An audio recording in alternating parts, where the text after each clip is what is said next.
sur un truc qui s'appelle La gauche m'a tué, mais bon. Bonsoir à tous pour ce live sur l'inflation avec Sébastien Ley qui est là pour répondre à toutes vos questions. Donc, je vous le dis tout de suite et je le redirai, c'est un live interactif. Vraiment, l'idée, c'est de répondre à toutes vos questions. On ne va pas partir sur des niveaux de complexité qui seraient inabordables. On est là pour répondre aux questions que vous vous posez, pour protéger votre patrimoine, pour savoir ce qui va vous arriver. Tiens, c'est marrant, pour l'instant, j'ai… Ah, si, ça y est, il y a des gens. Parfait. Je ne voyais pas de spectateurs, donc j'étais un peu inquiet, mais voilà, c'est bon, c'est parti. Alors, donc, Sébastien Ley, vous l'avez déjà entendu, mais je vous rappelle un peu son parcours. Donc, on a affaire à un économiste qui a un pied dans la vie réelle. Donc, il a fait les plus prestigieuses études, les meilleures écoles en France comme aux États-Unis, mais surtout, il a travaillé dans la vraie vie. Il est au contact de l'économie réelle, de la finance réelle. Donc, il comprend parfaitement ce qu'est l'inflation et il a en plus écrit plusieurs ouvrages. Un ouvrage qui s'appelle Capital et Prospérité, qui fait date, et un autre ouvrage spécifique sur l'investissement, donc les stratégies d'investissement. Bonsoir Sébastien. Bonsoir Loïc et merci pour cette invitation. Ben, c'est un plaisir et puis surtout, je le redis une fois de plus, nous sommes là pour répondre aux questions des auditeurs. Si vous avez des questions à poser, vous les écrivez en commentaire sur la page La gauche m'a tué. Nous allons les voir apparaître. Et bonsoir Olivier, voilà, on a un premier commentaire. Donc vous mettez vos commentaires, on répond à toutes les questions. Il n'y a pas de questions stupides. Vous pouvez vraiment poser des questions, même de base, il n'y a aucun problème. Alors, bon, on a tous constaté en faisant nos courses qu'il y avait un peu une valse des étiquettes, Sébastien. C'est un des sujets majeurs qui est abordé actuellement sur La gauche m'a tué. Les prix de l'alimentation augmentent, les prix de l'énergie augmentent, les prix de l'essence augmentent. Là, j'ai vu l'essence à 2 € passer. Ça se fait en un temps très court. C'est très, très impressionnant. Donc, quelles sont les causes de cette augmentation des prix que nous constatons selon toi, Sébastien? Alors, ce que la plupart des dirigeants politiques et économiques nous ont expliqué au cours des derniers mois, voire les dernières semaines, aux États-Unis, mais aussi en France, on nous a dit, c'est un petit peu le récit qu'on nous a livré comme ça, la narration. On va voir que c'est faux, mais je vous explique simplement, je récapitule un peu ce qu'on nous a dit. On nous a dit, écoutez, il va y avoir un petit peu un retour de l'inflation. On ne l'avait plus trop vu depuis les années 70-80. L'inflation, je rappelle, c'est la hausse généralisée des prix. Normalement, il faut au moins 2 trimestres pour que ça soit entériné.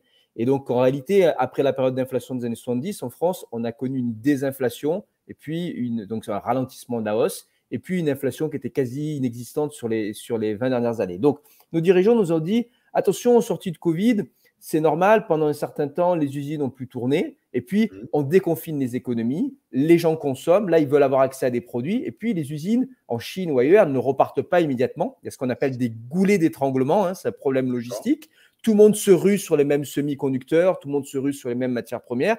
Et donc, les prix ont augmenté, mais oula, ça ne va pas durer longtemps. Et puis, aux États-Unis, ce discours-là, il a été servi il y a 8 mois. Et on est 8 mois plus tard, ça ne se calme pas et l'inflation est déjà à 4 ou 5% aux États-Unis. En France, où l'outil statistique, ça, on peut retrouver ça dans les livres de Philippe Erlin, est assez problématique, mais au dernier compte, on est à 2,6% d'inflation, probablement 3% réel. Donc, on voit, on est décalé dans le cycle économique avec les Américains, mais ça suit. Donc, on a une inflation qui n'est pas juste cette inflation transitoire qui serait due comme ça à la sortie du Covid. Alors, quelle est la véritable explication? Il y en a plusieurs à moyen et long terme, on y viendra un peu plus tard. Mais aujourd'hui, je dirais le paradoxe dans lequel on se situe, c'est que ce sont les interventions des banques centrales au moment du Covid pour sauver les économies et pour soutenir la croissance qui sont responsables de cette inflation. Pourquoi? Alors, traditionnellement, par exemple, dans les années 70, en politique économique, quand il y avait une récession, quand ça allait mal, les banques centrales baissaient les taux d'intérêt, on relançait la machine, le chômage diminuait, et puis à un moment donné, quand on était un petit peu en surchauffe, ça créait de l'inflation, de la hausse des prix, et qu'est-ce qu'on faisait? On sortait de ces politiques monétaires-là, on réaugmentait les taux d'intérêt.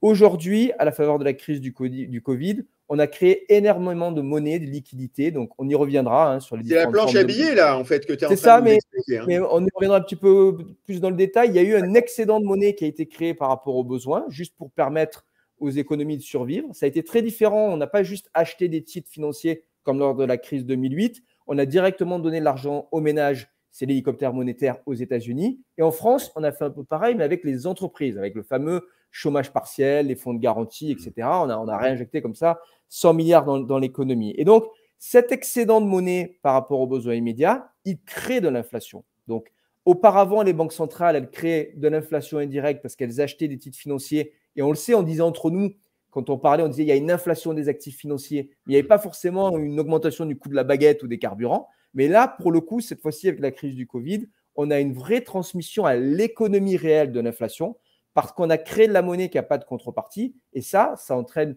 une survalorisation des titres financiers. Et on a beaucoup parlé du carburant. Mais le carburant, je crois que je te l'avais envoyé, Loïc, mais j'avais publié une analyse dans le Figaro. Dans le carburant, il y a 60% de taxes, mais il y a quand même 25% de matières premières, c'est le pétrole. Le pétrole s'est envolé. Ça a une influence sur le carburant. La baguette, dedans, dans les composants de la baguette, il y a le prix du blé. Le prix du blé a augmenté de 30% depuis le début de l'année. Il n'y a pas de justification fondamentale à cette hausse du prix du blé. On n'est pas tous en train de consommer plus de baguettes qu'avant la crise du Covid. C'est juste que la matière première flambe, parce que c'est aussi un produit financier, ça sert de base à des options, etc.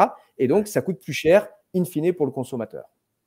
Bon, alors, j'aimerais bien qu'on reste à un niveau vraiment simple pour que tout le monde comprenne.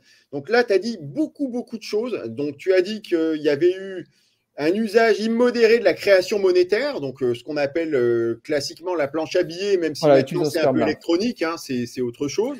Donc, oui, c'est vrai que maintenant la planche à billets, c'est plutôt on appuie sur un clavier. C'est un clic de souris désormais, effectivement. Un jeu d'écriture comptable. Et puis, tu as dit aussi qu'il y avait en fait un déséquilibre de l'offre et de la demande, c'est-à-dire qu'il y a beaucoup de demandes parce que tout le monde se remet à consommer et il n'y a pas assez d'usines qui produisent, elles sont bloquées, il n'y a pas assez de matériaux en fait pour fabriquer. Oui, mais ça, Loïc, c'est le récit que nous vendent les dirigeants et c'est faux parce que c'est forcément transitoire. On sait très bien qu'au bout d'un moment, les usines, elles finissent par se remettre en marche, ça tourne. C'est peut-être vrai pendant encore quelques semaines. Par exemple, là, aux États-Unis, je voyais une news ce matin, c'est American Airlines qui dit finalement, le trafic aérien reprend trop fort, on n'avait pas prévu ça. Donc, on est obligé on ne peut pas répondre à la demande sur les prochains week-ends, notamment le grand week-end de Thanksgiving à la fin du mois. Mais ça, c'est un sujet sur 1 mois, 2 mois. Au bout d'un moment, c'est résolu. Non, en fait, c'est un mensonge. Il faut le dire aux gens, c'est un mensonge. Parce que si c'était que ça, l'inflation, par exemple, aux États-Unis, elle devrait s'arrêter dans 1 ou 2 mois. Non, le sujet, c'est le premier niveau qu'on a rappelé, c'est les interventions des banques centrales. Et en fait, on a le choix entre 2 mots, soit avoir une croissance minable parce que le Covid est passé par là, soit avoir une croissance plus importante, mais de l'inflation. Pour l'instant, on vous ment, mais en gros, les dirigeants, alors je ne pense pas que ce soit les politiques, beaucoup de politiques sont, particulièrement en France, à côté de la plaque sur ces sujets. Ils ne les suivent même plus. Ils n'y comprennent rien et c'est un scandale. Je veux dire, depuis probablement Dominique Strauss-Kahn et Christine Lagarde, on a des ministres qui sont des pantins de l'économie parce qu'ils ont abandonné complètement la fonction monétaire à la Banque Centrale Européenne. Ils ne la suivent pas. Mais vous avez des banquiers centraux qui, en gros, ont fait le choix de se dire on doit avoir la croissance maximale, tant pis si on fait de l'inflation. Et en gros, voilà, si on fait, c'est vrai, 5% de croissance en nominal et qu'il y a 3% d'inflation, ça fait 2% de croissance réelle. C'est toujours pas trop mal par rapport à ce qu'on a connu en France. Est-ce que tu pourrais nous donner une définition simple de l'inflation? Parce qu'on parle tout le temps d'inflation. Oui. Quelle est la définition? Statistiquement, l'inflation, c'est la hausse continue et généralisée, et donc c'est sur 2 trimestres, c'est comme pour les récessions, d'un panier de biens qui est défini par chaque État. Donc, dans le panier de biens en France, vous avez les prix du carburant, vous avez l'alimentaire. Il y a quand même 2 soucis avec cette mesure de l'inflation et indirectement du pouvoir d'achat, c'est que vous n'avez pas l'immobilier en tant que propriété. C'est-à-dire que l'immobilier apparaît par les loyers. Et d'ailleurs, les loyers en France sont indexés sur l'inflation. Si vous êtes propriétaire immobilier et que vous louez, vous allez voir qu'à la prochaine indexation, vous allez pouvoir demander un loyer plus élevé. Et donc, les loyers rentrent dans l'index. Par contre, si vous possédez votre maison et que vous repayez un prêt, c'est considéré comme un investissement. Et donc, ça, ce n'est pas un coût qui rentre dans l'inflation. Donc, ça, c'est déjà un problème. C'est que quand même, sur les dernières années, on a une augmentation des prix de l'immobilier en France. Ça pose des problèmes de pouvoir d'achat aux Français. Quand on parle de pouvoir d'achat, les Français vous parlent du logement. Et ça n'apparaît pas dans la mesure de l'inflation. Donc là, en fait, tu es en train de nous annoncer qu'à court terme, les loyers vont augmenter. Oui, c'est inévitable. Alors que les salaires des Français, finalement, n'augmentent pas pour l'instant. Exactement. Alors ça, c'est un sujet qu'il va falloir suivre. C'est que normalement, quand on a une inflation réelle qui est due à une économie qui fait de la croissance naturelle, etc., il y a aussi une augmentation des salaires. Pour l'instant, en France, on ne la voit pas, ce qui me laisse penser que la piste monétaire, d'une erreur de politique monétaire finalement, avec des banques centrales qui stimulent un peu trop, qui probablement achètent des titres financiers dans tous les sens, est à l'origine de cette inflation. Second indice, c'est les bourses. C'est les bourses. Elles sont complètement déconnectées de la réalité. On a des valorisations boursières qui n'ont aucun sens, notamment aux États-Unis. On a parlé récemment de Tesla qui a franchi la barre du $1 trillion de capitalisation boursière. C'est 400 fois les profits. Ce sont des petits indices. J'ai entendu que Elon Musk a gagné 30 milliards en un jour. C'est possible. À cause de ces actions qui ont pris de la valeur. Donc, il a une fortune de 30 milliards de plus en une journée. Donc, là, c'est vrai que les gens qui voient leur salaire stagner et les prix monter ont un peu du mal à avaler ça, je pense. Hein. Oui, moi, je pense que les banques centrales sont en train de faire une vraie erreur de pilotage économique. Non pas qu'il faille soudainement remonter les taux d'intérêt, etc., mais il faut se poser les questions d'avoir une croissance, certes, la plus importante possible, mais équilibrée, sans créer trop de bulles spéculatives. Et puis, en se posant la question quand même des conséquences. Aujourd'hui, je prends l'exemple du blé. Il y a des options sur le blé. Donc, si vous envoyez plein de liquidités sur les marchés financiers, vous allez avoir le prix du blé. Le café, le café Robusta, depuis le début de la crise du Covid, a vu son prix multiplié par 3 quand même. Alors, on a des questions, Sébastien. Oui, avec plaisir. Donc, tiens, il y a Daniel que je salue. Hein, donc, bonsoir Daniel. Il fait un petit jeu de mots, il dit « La gauche m'a tué et la droite n'a rien fait ». Est-ce que la droite aurait fait mieux, d'après toi, si elle avait été au pouvoir pour gérer cette crise du Covid ? Alors la droite, force est de constater qu'elle n'est plus au pouvoir depuis 2012 oui, quand même. Un bout de temps, ouais. Elle a eu à faire face quand même à la crise de 2008. Et on se souvient à l'époque qu'on a eu plutôt un bon ministre de l'économie avec Madame Lagarde, qui est aujourd'hui à la tête de la BCE. Hein. Donc, on avait au moins, c'est probablement le dernier grand ministre de l'économie qu'on ait eu en France, parce que depuis, j'ai du mal à citer quelqu'un qui parlait même de macroéconomie, etc. Ces sujets-là ne sont plus du tout surveillés par Bercy, c'est une catastrophe. Il n'y a plus du tout de culture de la monnaie, de ce qu'est la monnaie, la dette, le pouvoir d'achat chez les petits jeunes, hein, parce que ce sont des petits jeunes, hein, avec Macron et Le Maire, désolé de dire ça. Donc, à l'époque, la droite avait une image de crédibilité économique. Donc, si on parle de la droite de l'époque de Nicolas Sarkozy, je n'ai pas de souci à dire qu'à mon avis, elle aurait fait moins d'erreurs de politique économique. Maintenant, il faut considérer la droite d'aujourd'hui. Et le souci, c'est de qui on parle. Et est-ce qu'on a des gens qui sont plus expérimentés ? Non, parce que ça fait longtemps qu'ils ne sont pas au pouvoir, parce que du coup, très peu d'entre eux ont été ministres. Finalement, c'est vrai que j'ai pour ma part beaucoup critiqué les énarques dans le monde politique. Il y en a même de moins en moins. Donc, en fait, le profil type de l'élu LR, c'est vraiment un élu local et donc il n'a pas forcément eu dans sa vie à se soucier de ces enjeux-là. Je pense qu'il se soucie des questions de pouvoir d'achat. Il y en a beaucoup qui sont proches de leur électorat et les gens leur disent le pouvoir d'achat, les prix du carburant, la TVA, le prix de la baguette. Et ça va continuer. Non, mais on en parle là, mais on est au mois de novembre, on est le 1er novembre, mais l'élection, c'est au mois d'avril. Et on voit qu'on est décalé par rapport aux Américains. Donc, on peut projeter les courbes. Soyons optimistes. Disons que la droite du futur, si tout se passe bien. On l'espère. Hein, parce que, bon, enfin là, c'est un peu une private joke, mais avec un peu de chance, la droite du futur sera représentée au niveau économique par des gens très compétents, hein, comme toi, Sébastien. Donc, j'ai d'autres questions. Il y a Lynn qui me dit que même les loyers en HLM sont chers. Donc, comment vont faire les gens du bloc populaire pour se loger, Sébastien ? Est-ce que tu penses que les loyers dont tu es en train d'annoncer la future hausse vont s'arrêter de monter à un moment ou est-ce que ça va devenir inabordable de se loger ? Il y a toujours une limite qui est la capacité de paiement des gens. Hein.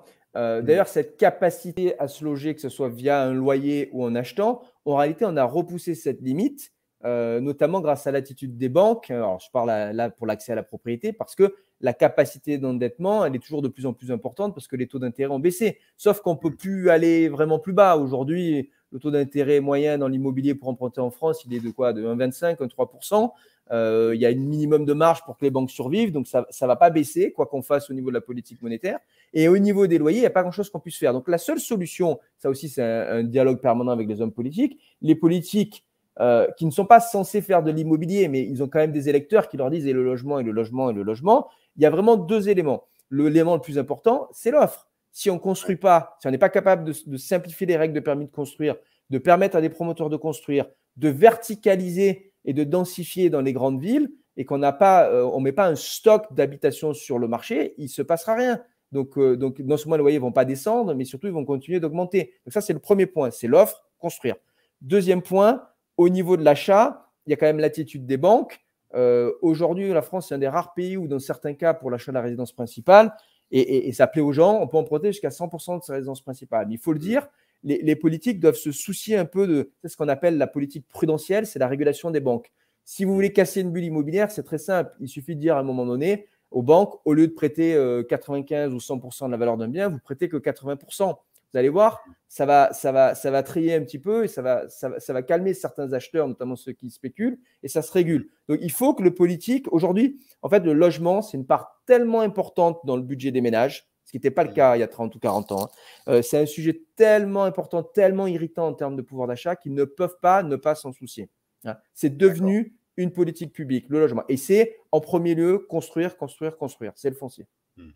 Alors, donc, je te pose une autre question. Donc là, pour l'instant, il n'y a pas de questions sur lesquelles je vais pouvoir rebondir. Donc, l'inflation actuelle est-elle inquiétante selon toi et est-ce qu'on peut la maîtriser?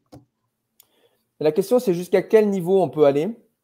Tu as parlé en introduction d'hyperinflation. Traditionnellement, l'hyperinflation, c'était deux chiffres, donc au-delà de 10%. Est-ce qu'on peut y arriver ou pas? Je ne sais pas.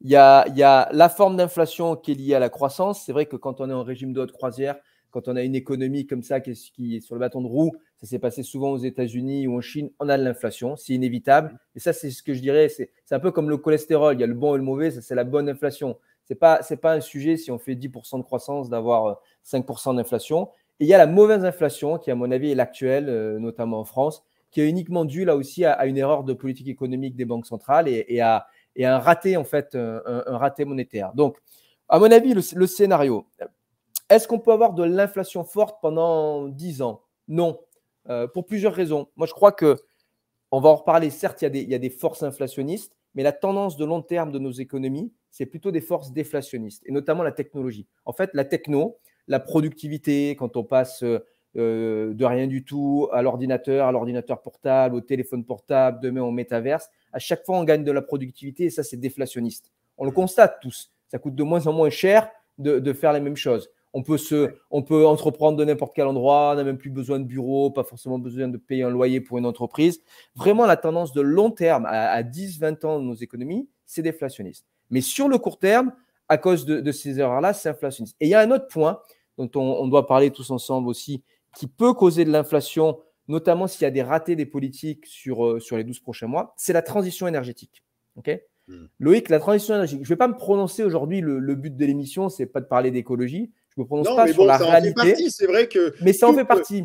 Ça peut renchérir le prix de l'énergie et du coup, ça se retrouve dans les prix, c'est évident. Exactement. Même chose pour les transports. Si aujourd'hui, vous avez un gouvernement qui se comporterait comme un ayatollah en disant « Voilà, en 2 ans, je veux absolument qu'on passe à tant de pourcentage de véhicules électriques », ça coûte cher pour les ménages. S'il n'y a pas des crédits derrière, s'il n'y a pas des aides de l'État, c'est par nature inflationniste. Vous avez tout un tas de décisions. Il faut quand même le dire à tous les gens qui nous écoutent, là, l'Europe a décidé qu'on passerait tous à l'électrique d'ici à 2030.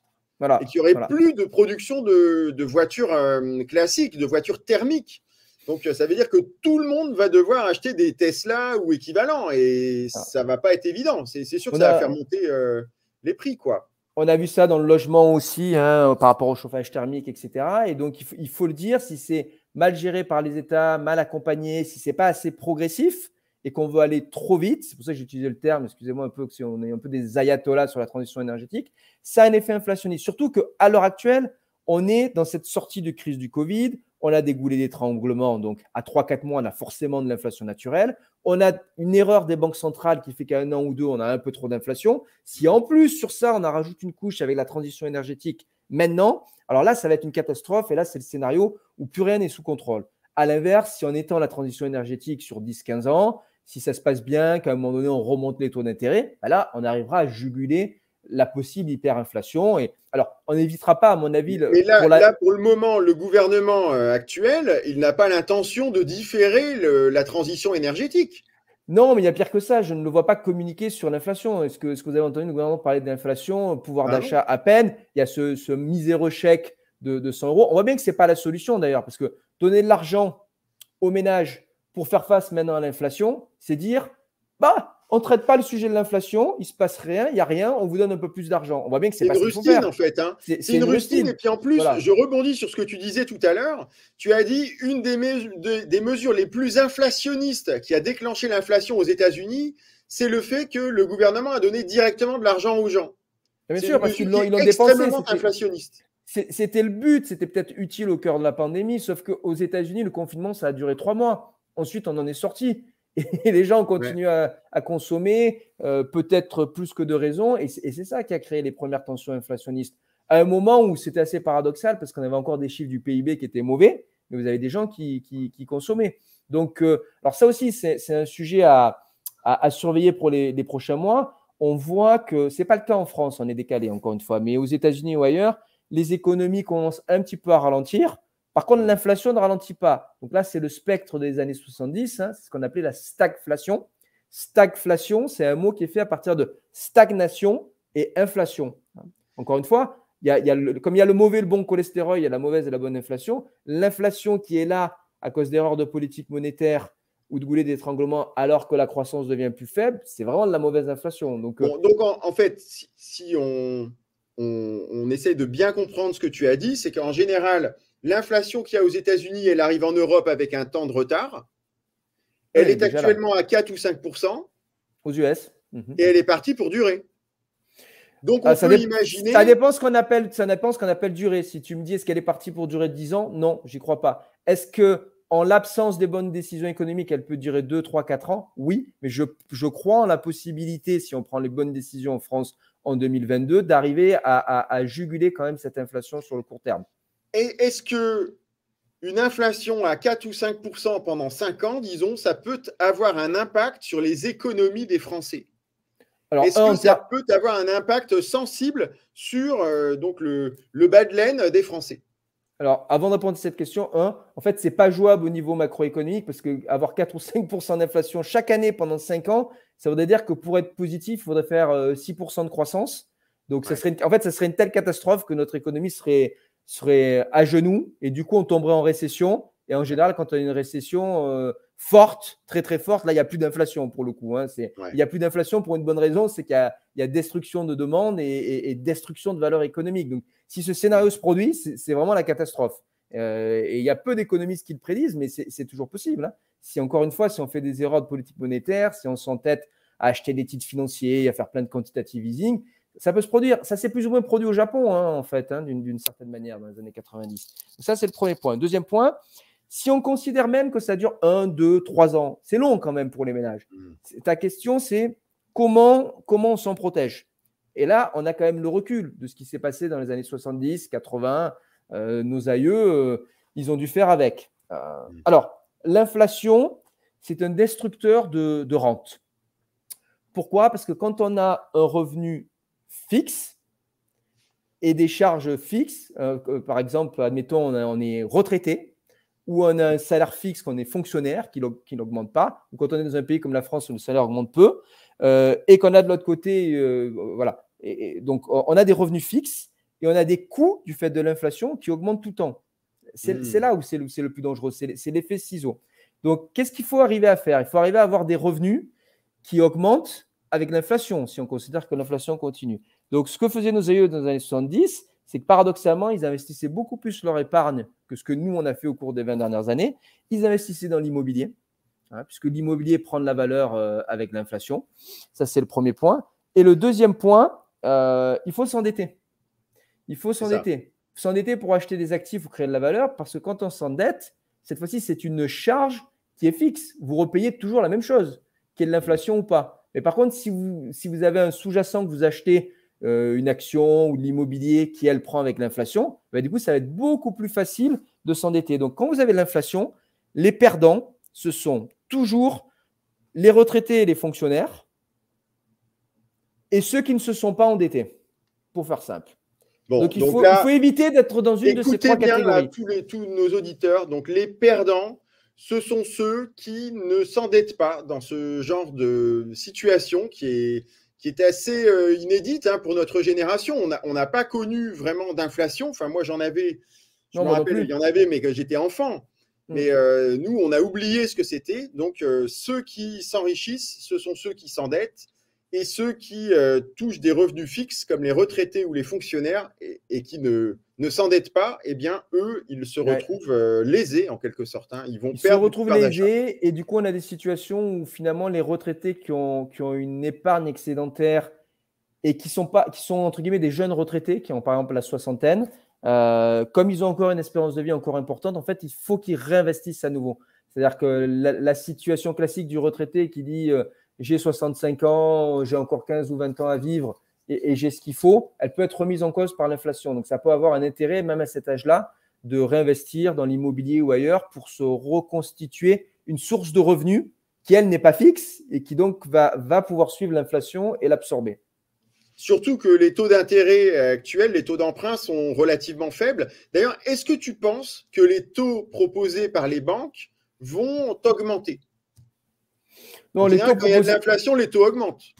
Alors, les taux proposés par les banques, ils augmentent uniquement sur les taux directeurs des banques centrales augmentent. Et effectivement, normalement, quand il y a l'inflation, à un moment donné, les banques centrales sont censées réagir, augmenter les taux. Sauf qu'aujourd'hui, parce qu'on a connu le choc du Covid, parce que la plupart des banquiers centraux veulent toujours soutenir les économies, ce n'est pas le cas. Je veux dire, aux États-Unis, on n'a pas de revue réelle de la politique monétaire pour augmenter les taux avant 2022-2023. En Europe, c'est 2023. Donc, c'est pour ça que ça, c'est un autre point aussi qui me fait dire que l'inflation, elle peut être jugulée à un moment donné par la hausse des taux d'intérêt en 2023-2024, mais que d'ici là, on a 18-24 mois où les banquiers centraux ont tellement peur de casser la croissance post-Covid qu'ils ne vont pas toucher au taux d'intérêt, ils ne vont pas remettre en cause les politiques de rachat d'actifs, etc. Et donc, rien ne sera là pour juguler l'inflation finalement. Donc, en fait, on peut imaginer que les prix de l'immobilier ne sont pas prêts de baisser. Parce que si les taux d'emprunt sont bas et que l'ensemble des prix montent… Exactement. Tant que les taux d'intérêt restent bas, et en plus dans un contexte maintenant qui est inflationniste, vous n'allez pas avoir une correction de l'immobilier. Alors, vous pouvez avoir des corrections sur certains segments particuliers parce qu'il y a une limite à la capacité des gens en fonction de leur salaire, etc. Mais globalement, ce n'est pas le cas. En plus, même s'il y a un problème aussi au niveau des statistiques, etc. Mais quand même, en période post-Covid, il y a un rattrapage au niveau du marché de l'emploi. Vous avez aussi des gens qui peut-être n'étaient pas capables d'acheter il y a un an ou deux, qui vont l'être à nouveau. Donc, il y aura des tensions sur ce marché-là encore. Alors, j'ai une proposition de Lynn que je salue, qui m'invite, si je passe à Caen, au restaurant. Donc, Lynn, vraiment, je n'hésiterai pas si je passe à Caen. En plus, j'ai de la famille dans ce coin-là, en Normandie. Donc, et puis toi, tu y es souvent aussi, je crois, Sébastien. C'est pas trop vers Caen, moi. C'est plus vers Avranches, à la frontière entre Normandie et Bretagne. Et je sais qu'il y a beaucoup d'opposition entre ces deux cultures pour dire est-ce que c'est la Normandie, est-ce que c'est la Bretagne. Moi, je ne choisis pas. Je prends le meilleur des deux. Bon, parfait. Deux cultures que j'adore. Donc, voilà. Je vais arriver à la question qui est le titre, l'accroche en fait de ce live, c'est Sébastien, est-ce que tu penses qu'on peut voir la baguette à 5 euros disons à moyen terme? Alors, la baguette. On a bien l'essence à 2 euros maintenant. Est-ce qu'on peut imaginer que ça se poursuive jusqu'à ce qu'on voit la baguette à 5 euros? Alors, aujourd'hui, la baguette en France, en moyenne, elle est à 1 euro, notamment quand on va en province. C'est quand même un peu plus sur Paris.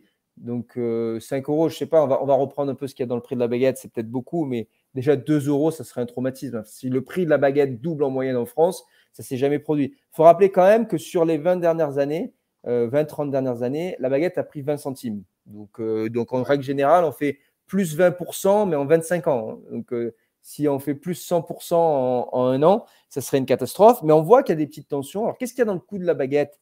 Bon, oui, il y a la marge du boulanger, les salaires, tout ça. Mais ça, on le sait, il n'y a pas d'augmentation très forte des salaires en France. Il y a le coût de transport et ce qu'on fait avec la farine, c'est-à-dire le four. Ça, c'est le coût énergétique.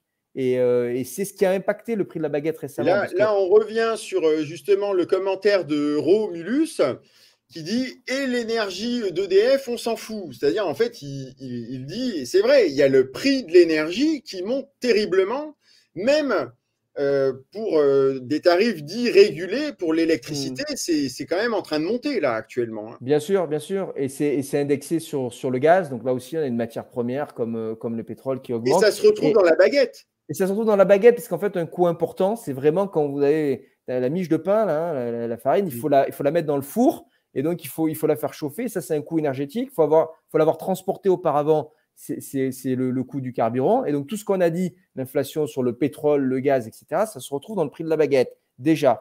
Après, il y a pire derrière, c'est la matière première, le blé. Je l'ai dit, depuis le début de l'année, il a quand même augmenté de 30%.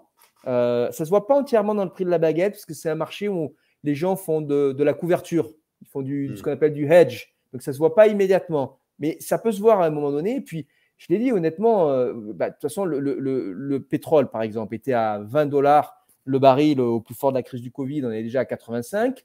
Ce matin, enfin tout à l'heure, il y avait une note de Bank of America qui annonçait potentiellement à l'été prochain un baril à 120 $. Je ne sais pas si je l'ai su entièrement, mais dépasser les 100, c'est tout à fait possible. Et donc, vous avez le cas du Robusta, je citais le café, multiplié par 3. Donc, sur le blé, finalement, 30%, c'est rien du tout. Hein. Il y a encore malheureusement une marge d'augmentation importante. Et ça, si vous avez les prix du blé qui doublent en France, oui, ça fait une baguette à quasiment 2 €. Ouais, c'est ça, ouais. Bon, donc 2 €, c'est envisageable pour toi. 5 €, ça te paraît excessif, quoi. 5 €, ça paraît excessif. 2 €, ça serait une catastrophe. Hein, soyons honnêtes. Mais bon. ouais, l'avenir nous le dira. Hein, voilà. On peut imaginer que si jamais la situation échappe aux banquiers centraux, il y a quand même une possibilité pour que ça se produise. Oui, il y a une possibilité. Moi, je prédis autre chose. Je pense que si c'est vraiment la situation est hors de contrôle, par exemple au début de l'année prochaine, il y a des gouvernements qui vont être tentés de faire eux-mêmes des stocks de produits de première nécessité. Ils essaient de le faire dans les semi-conducteurs. Est-ce qu'ils pourraient être amenés à le faire à un moment donné pour des matières premières alimentaires, pour les gens qui sont dans le besoin ou pour le carburant? Ça fait partie de la panoplie de politique économique qu'on a complètement oubliée. Mais il y a très longtemps, on faisait ça. Hein. On stockait pour les guerres, etc. Ça, c'est des stocks des stocks stratégiques, en fait. C'est des stocks stratégiques. Voilà, l'État français pourrait très bien être tenté d'intervenir et d'acheter sur les marchés internationaux. Ça remettrait en des question tonnes de blé. Le libre-échange intégral.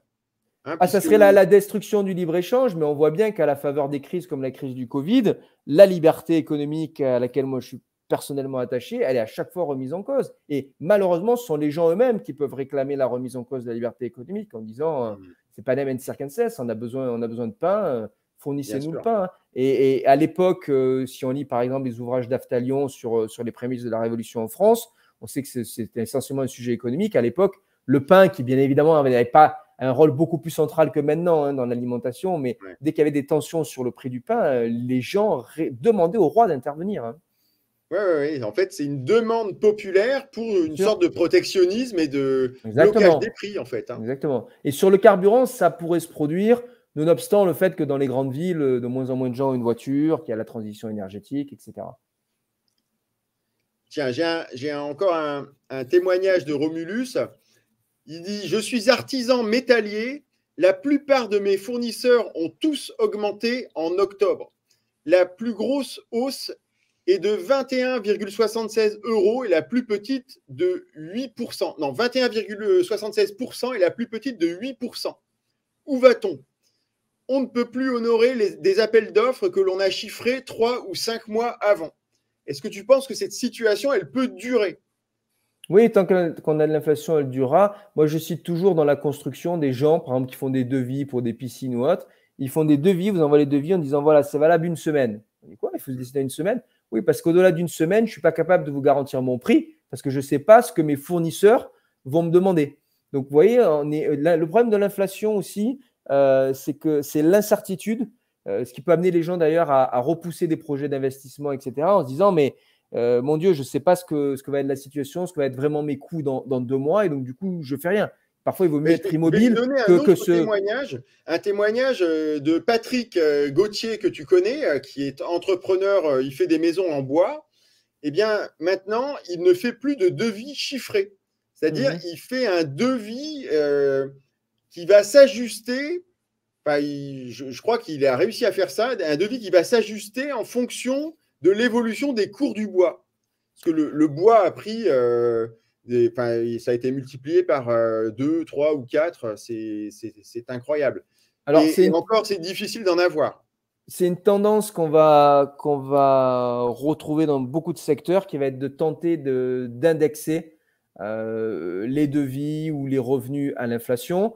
On le sait aussi que pour les salaires des fonctionnaires, les pensions, il y a parfois des mécanismes de revalorisation liés à l'inflation, mais tout ça est assez ancien et je suis sûr qu'il va y avoir des revendications sociales sur ce sujet-là, notamment de la part des retraités, pour avoir une meilleure indexation à l'inflation. On n'y coupera pas, vous aurez des revendications sociales à ce niveau-là, vous allez avoir des consultants qui vous disent ben oui, en fonction de l'inflation, etc., je veux que mon contrat soit revu. Donc, ça va impacter tout le monde économique. Je signale, on parlait de se protéger, de placement, etc.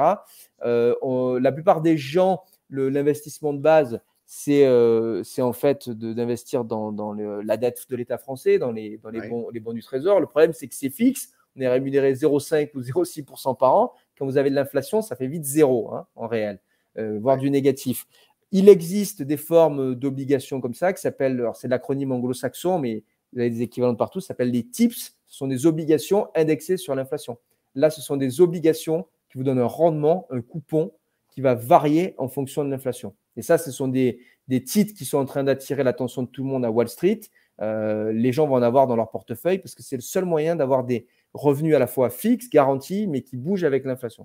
Mais ça, malheureusement, ce ne sont pas des investissements qui sont adaptés pour les Français ordinaires. C'est uniquement pour les financiers, je pense. Non, c'est plutôt que c'est un produit dans le monde anglo-saxon, parce qu'en réalité, avec un broker dans un pays anglo-saxon, on a accès à ces produits-là aussi. Ce sont des produits grand public. Mais demandez, vous, dans vos produits financiers, etc., si vous ne pouvez pas avoir accès à des titres obligataires indexés sur l'inflation. Ça existe, notamment pour les dettes d'État. Bon, parfait. Alors, justement, tu parlais d'investissement. Donc, les gagnants et les perdants de l'inflation, on les a définis tout à l'heure. Mais est-ce que tu penses que l'inflation, pour le Français moyen, ça va être une bonne chose ou est-ce qu'il risque de perdre plutôt? Non, c'est plutôt une mauvaise chose. On a l'expérience historique encore, le recul des années 70, tout simplement parce que ce n'est pas la majorité des Français qui ont la possibilité, l'envie, le temps et l'épargne de suivre en diversifiant leurs revenus au-delà du salaire. La principale source de revenus des Français, c'est le salaire, ce n'est pas l'investissement. On parlait de l'investissement, alors on a parlé de l'immobilier, c'est la première idée. D'autres idées aussi pour suivre l'inflation, l'or, voire des monnaies alternatives comme les crypto-monnaies, Bitcoin, etc. Je referme la parenthèse d'investissement. Pour le Français moyen, sa source de revenus, c'est le salaire. Tant que les salaires ne sont pas impactés à la hausse par l'inflation, ce qui n'est pas encore vraiment le cas en France, notamment parce qu'il y a quand même encore du chômage. On a un chômage qui est aux alentours de 8%, il va peut-être baisser, mais en réalité, c'est une définition. C'est le chômage de catégorie A. Si on intègre les B et C, on est plutôt à 10%.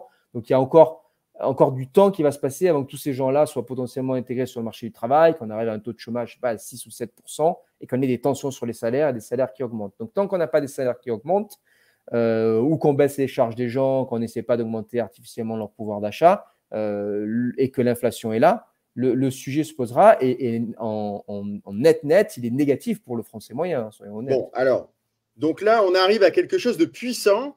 Donc, tu viens de dire que pour le Français moyen, ça correspond à un appauvrissement, cette inflation.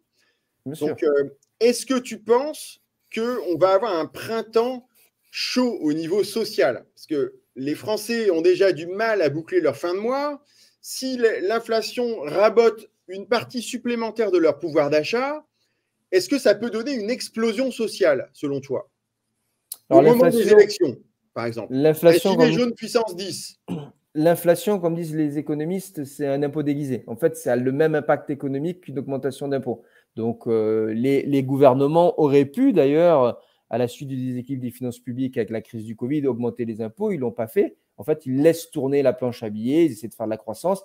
Et il y a de l'inflation, mais c'est une forme de prélèvement de richesse. Donc, à chaque fois que vous avez une augmentation de l'imposition, on l'a vu, il y avait la question des gilets jaunes, c'était quand même les taxes carbone et autres, et et les erreurs du début de quinquennat d'Emmanuel Macron, vous avez un risque de soulèvement social. Donc, moi, d'un point de vue économique et social, oui, je parierais sur un soulèvement. Après, le problème, c'est qu'il y a aussi l'approche politique et sociétale. Je vois bien que comme il y a une élection présidentielle, peut-être que les gens ne vont pas se mobiliser parce qu'ils vont considérer que leur haine ou leur espoir ou leur hargne, au lieu de se conjuguer dans des manifestations, mais elle va prendre la forme d'un certain vote extrémiste ou de protestation. Donc, ça peut être aussi une période difficile pour mobiliser. Ça, c'est le premier point. Le deuxième point, c'est qu'il va y avoir aussi la tentation des gouvernements, c'est ce qui est fait abondamment en France, d'acheter un petit peu de paix sociale en distribuant de l'argent. C'est ce que fait Emmanuel Macron, au risque d'encore plus déséquilibrer les finances publiques,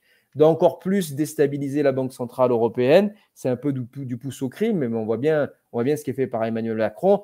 Probablement se disant quelque part dans son esprit, il n'est pas stupide, j'espère pour lui, je fais ça jusqu'au mois d'avril et puis après, je serrerai un petit peu plus la vis. Mais on voit qu'il distribue des cadeaux à tout le monde pour acheter la paix sociale. C'est des faux cadeaux ce qu'il distribue, parce que l'État n'ayant pas d'argent, quand il distribue de l'argent, c'est de l'argent qui est emprunté sur le compte des Français et qu'ils devront rembourser un jour. Donc en fait, oui, et puis de toute façon, à l'aune de ce qu'on vient de dire, des chiffres de l'inflation, de la dislocation du pouvoir d'achat, distribuer par exemple un premier chèque de 100 euros à certains ménages, pas tous, il faut gagner moins de 2 000 euros, ça a très peu d'impact au niveau macroéconomique. C'est juste pour montrer qu'on se soucie des gens. Il va y avoir quelques mesures symboliques comme celle-là, je pense, similaires, peut-être sur l'alimentaire, sur d'autres. C'est de la communication électorale faite avec l'argent des autres, quoi. Exactement, mais on est dans une période compliquée, on est encore pendant 6 mois. La question de savoir, en fait, parce qu'on est en période pré-présidentielle, pré-campagne présidentielle, de savoir s'il va y avoir des manifestations ou pas au mouvement social, c'est plus une question de science politique que d'économie. Honnêtement, sur le sous-jacent, sur la base économique et sociale, je serais tenté de répondre oui. Je serais même tenté de dire oui, les Français doivent se mobiliser. Mais comme il y a cette satanée élection présidentielle, je ne sais pas du tout comment les gens peuvent réagir. Certains peuvent être déjà un peu dans une forme d'apathie, puis être capables de se mobiliser, parce qu'il y a eu les gilets jaunes, il y a eu des manifs contre le pass sanitaire, etc. Et deux, il y en a certains qui vont dire bah non, finalement, moi, mon sujet, ce n'est pas de manifester, c'est d'aller soutenir un tel, X, Y, Z, etc., qui nous promet des monts et merveilles, comme d'habitude. Alors, on a une question de Florentin Artus, que je salue. Bonsoir, moi Florentin. Moi aussi. Alors, l'inflation est le moyen le plus lâche d'effacer la dette. L'Union européenne s'oriente-t-elle vers cette solution au détriment des petits épargnants? Alors, qu'est-ce que tu pourrais dire à ce sujet, Sébastien? Est-ce que c'est quasiment une volonté, en fait, de raboter le stock de dette qui est devenu difficile à gérer? Je pense que ça va au-delà et je vais essayer de faire une réponse, excuse-moi Louis, un peu plus complexe, mais aussi parce que je sais que Florentin s'intéresse à ces sujets-là. Je pense qu'après la crise de 2008, techniquement, on a empilé dette après dette. Qu'est-ce que j'appelle de la dette? C'est une banque centrale qui utilise son pouvoir de création monétaire pour acheter des titres de dette publique, mais quand ils les achètent, c'est avec la promesse normalement de les remettre sur le marché. Et une partie a été remise sur le marché. Avec le Covid, on a changé de doctrine. Les banques centrales ont acheté différents types de dettes, y compris de dettes publiques. C'est comme ça qu'ils financent le déficit français. Sinon, ça ne serait pas possible d'être à 120% du PIB. Mais ils le font non pas en promettant de remettre ces titres sur le marché, ce n'est pas de la dette, mais en les gardant à leur bilan. Donc, c'est bien de la création monétaire ex nihilo. Donc, alors, pour répondre exactement à Florentin, ce n'est pas qu'ils sont en train de détruire la dette, c'est qu'ils sont en train de remplacer de la dette par de la création monétaire. Et c'est pour ça qu'on a de l'inflation cette fois-ci et qu'on n'a pas eu de l'inflation dans les années 2010. Dans les années 2010, on a été plusieurs à dire pendant des années il va y avoir de l'inflation, il va y avoir de l'inflation.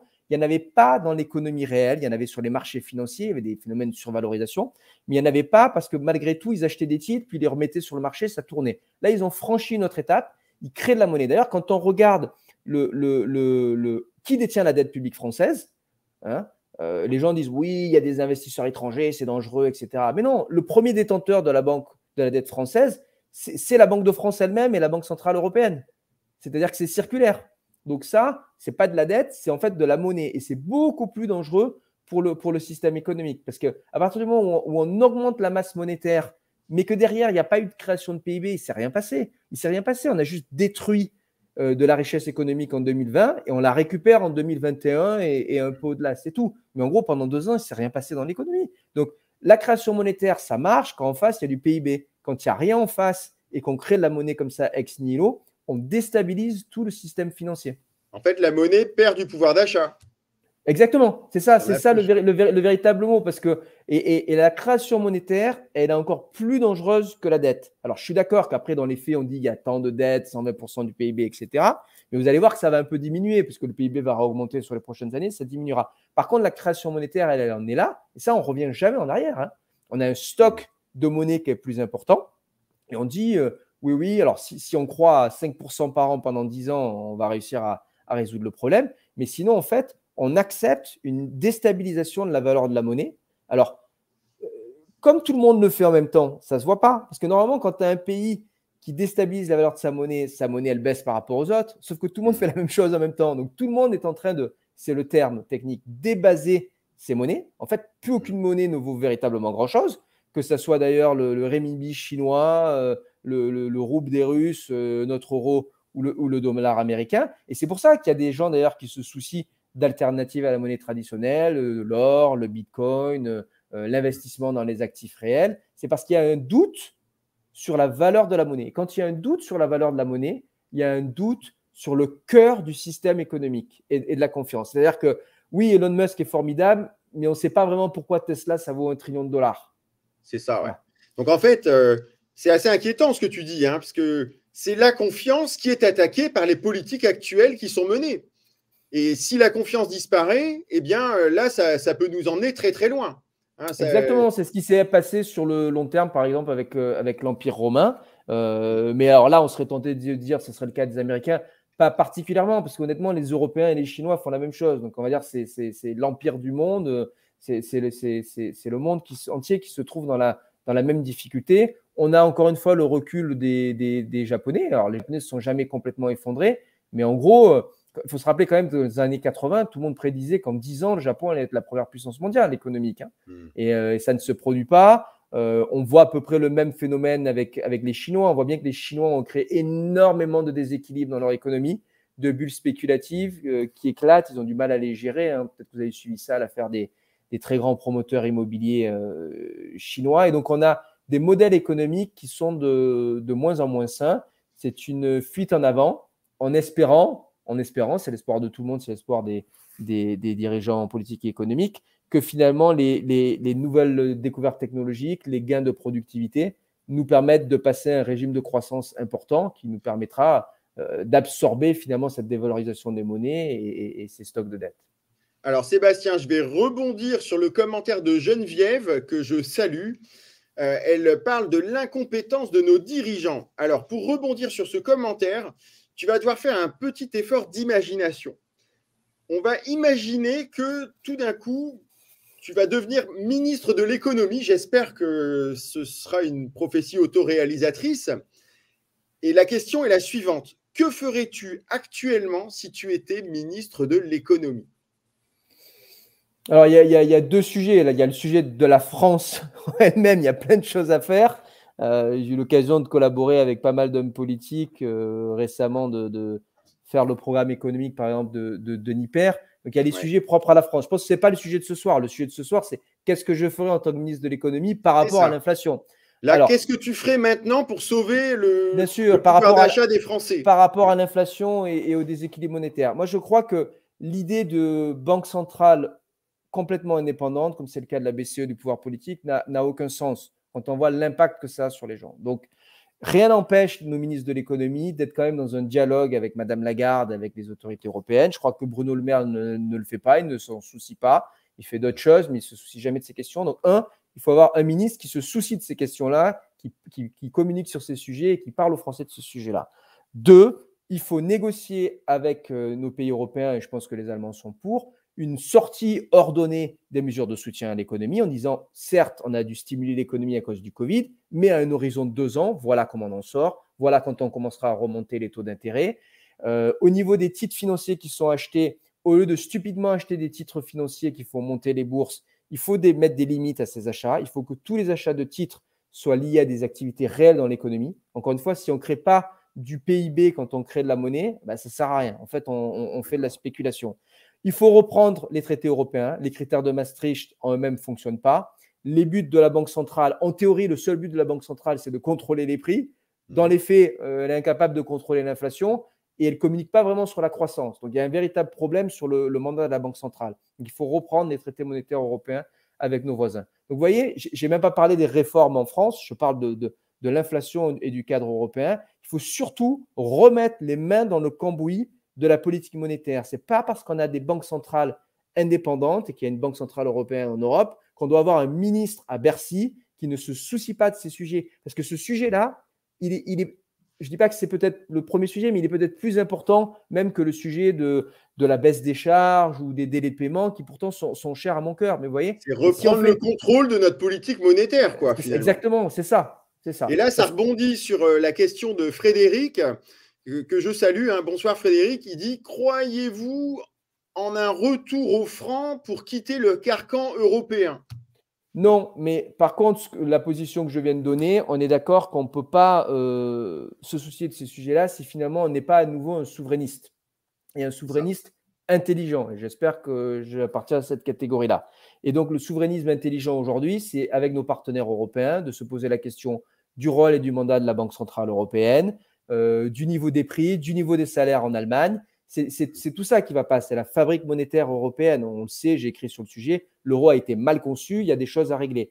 Sortir de but en blanc de l'euro, je l'ai dit plusieurs fois, ça n'a aucun sens. Ça nous amènerait plus de problèmes qu'autre chose sur le court terme. Et il y a d'autres choses à faire sur la Banque centrale, sur le niveau des salaires en fait en Europe qui, par exemple, est trop bas en Allemagne par rapport à nous. En fait, les Allemands nous font une sorte de concurrence en interne. Donc, il faut que les Allemands augmentent leur salaire d'au moins 5 ou 10%, sinon on ne s'en sortira pas. Donc, voilà ce que j'appelle le souverainisme intelligent. Et le souverainisme intelligent, ce n'est pas sortir de l'euro, c'est avoir un euro qui favorise la croissance à un niveau stable des prix.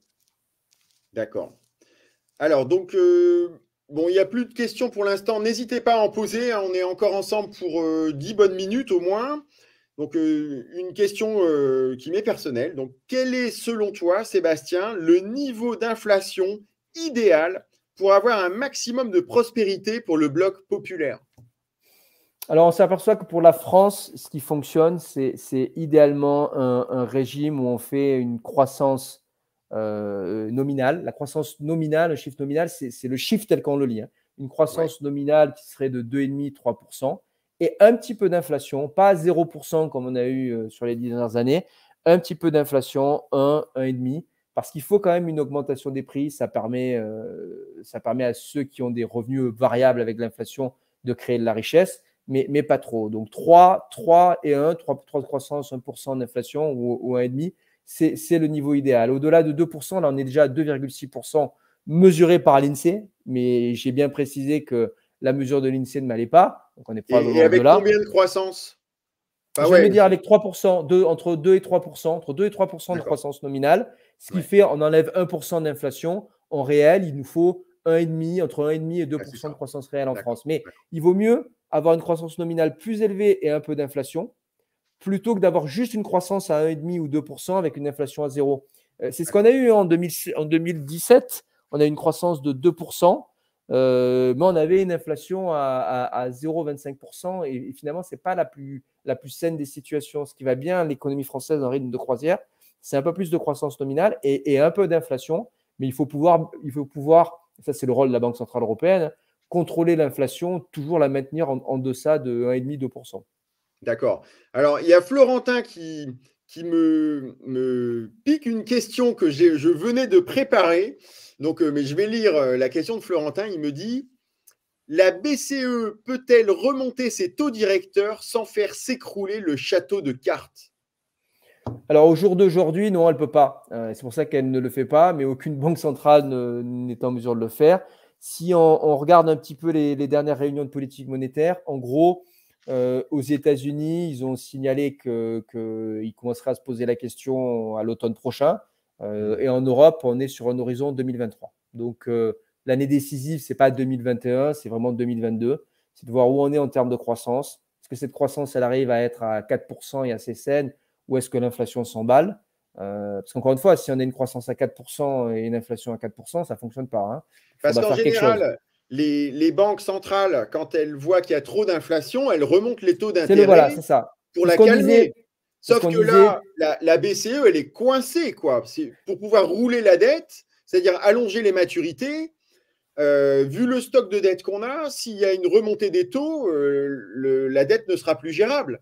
C'est un peu ça le sens de la question de Florentin. Oui, mais alors ça, j'entends souvent ça dans le discours commun. Il faut quand même préciser que le stock de dette n'est pas renouvelé à 100% chaque année. Aujourd'hui, par exemple, si vous augmentez les taux d'intérêt de 1%, en gros, hein, les taux directeurs, sur la première année, ça a un impact minimum, 4-5 milliards.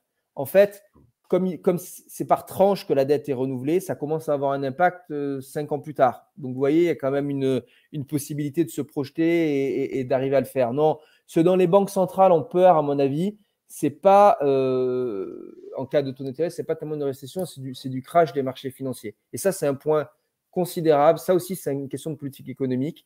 On a eu trop tendance, notamment aux États-Unis, mais c'est venu en Europe, à privilégier les marchés financiers, à vouloir à tout prix à éviter des cracks ou des corrections.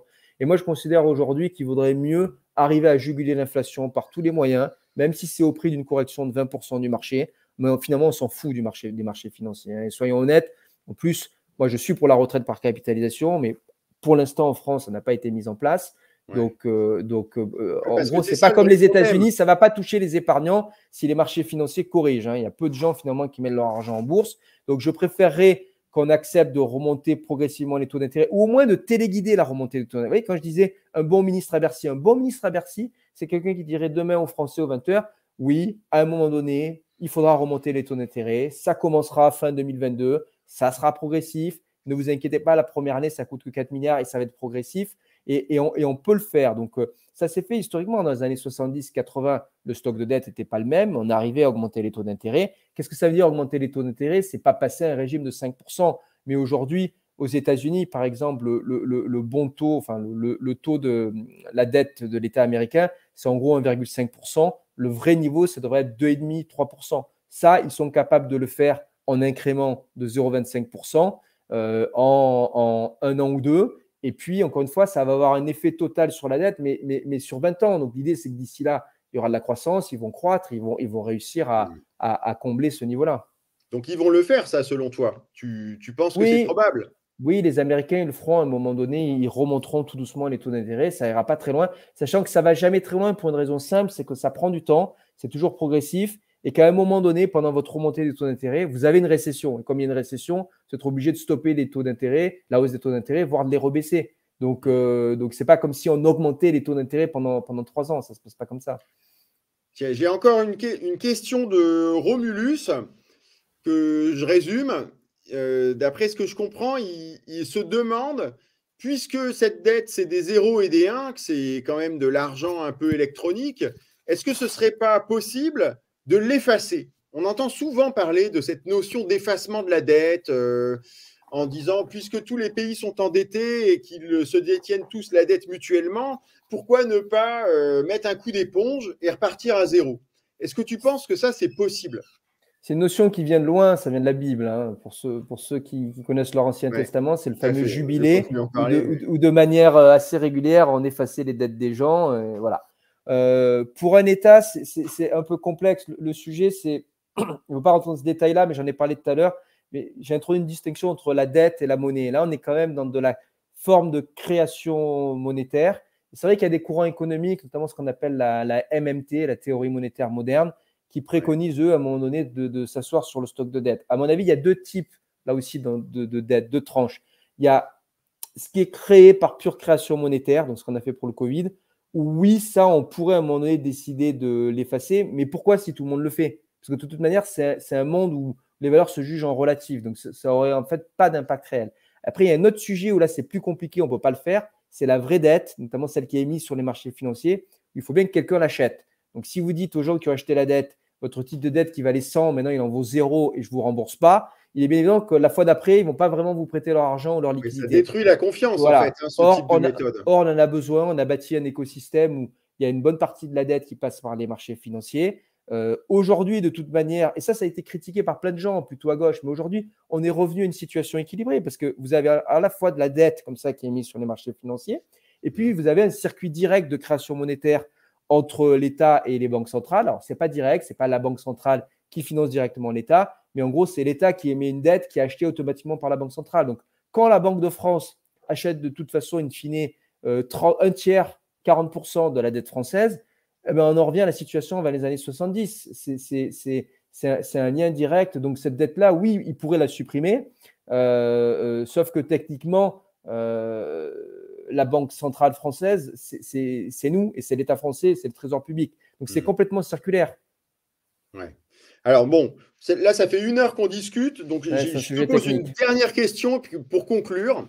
Donc là, j'ai regardé un peu les chiffres. Donc aux États-Unis, tu l'as déjà signalé tout à l'heure, l'inflation est montée fortement. Et on constate que là, actuellement, eh bien, il y a un rattrapage au niveau des salaires, c'est-à-dire les salaires montent assez fortement, hein. Le salaire horaire moyen, il est en montée verticale actuellement. Est-ce que cela signifie que les Américains sont plus riches, le fait que leur salaire augmente? Alors d'abord, leurs salaires, ils augmentent parce que le chômage, il est beaucoup plus bas que chez nous. Donc eux, ils sont au point où les tensions commencent à arriver. Moi, j'ai passé une partie de ma vie aux États-Unis. Et quand je suis arrivé aux États-Unis en 2004-2005, je l'ai très vite senti en 2006-2007, quand la machine économique s'emballe, que le chômage descend à 4%, vous avez une montée des salaires. En 2017-2018, au moment du boom, au début du mandat de Trump, c'était la même chose. Donc, ils sont assez coutumiers du fait, c'est parfaitement normal. Il y a un autre point aussi aux États-Unis en ce moment, mais ça va arriver aussi en France, c'est qu'il y a une sorte de changement des mentalités avec le Covid. Il y a par exemple dans la restauration, dans l'hôtellerie, il y a plein de gens qui ont abandonné ces industries-là. Donc, du coup, pour arriver à trouver des employés dans ce domaine-là, pour avoir des gens dans votre restaurant à New York ou à Los Angeles, bah, il faut augmenter les salaires, il faut aussi faire un peu d'immigration et faire venir des gens. Donc, on a vraiment une machine qui est à la limite, hein, c'est comme une cocotte minute, et c'est à ce moment-là que vous avez une augmentation des salaires. Donc oui, quand ça se produit, bien sûr que ça enrichit le ménage moyen aux États-Unis, et pour l'instant, on ne le voit pas en France. Cette augmentation de salaire, c'est aussi une augmentation en parité de pouvoir d'achat? Parce qu'il y a l'inflation qui fait monter les prix. D'accord, je comprends un peu mieux ta question. C'est-à-dire qu'il y a une augmentation du salaire nominal, il n'y a pas forcément une augmentation du salaire réel, parce que le réel, c'est le nominal moins l'inflation en économie. Et donc, effectivement, si on augmente votre salaire de 10%, mais que tout augmente de 10% aux alentours, vous n'aurez pas l'impression de vous enrichir.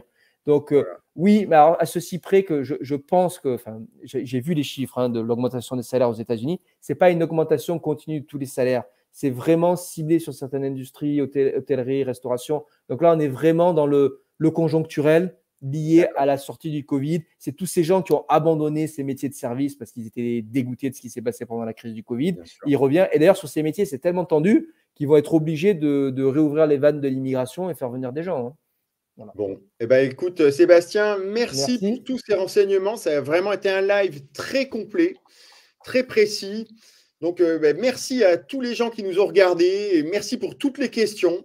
Donc, on organisera à nouveau des lives sur ce thème de l'inflation et du pouvoir d'achat au fur et à mesure du déroulé des événements. Dès qu'on a quelque chose de nouveau, on organise un nouveau live pour que vous soyez tenus au courant en temps réel. Merci à tous. Merci Sébastien. Merci infiniment. Bonne soirée.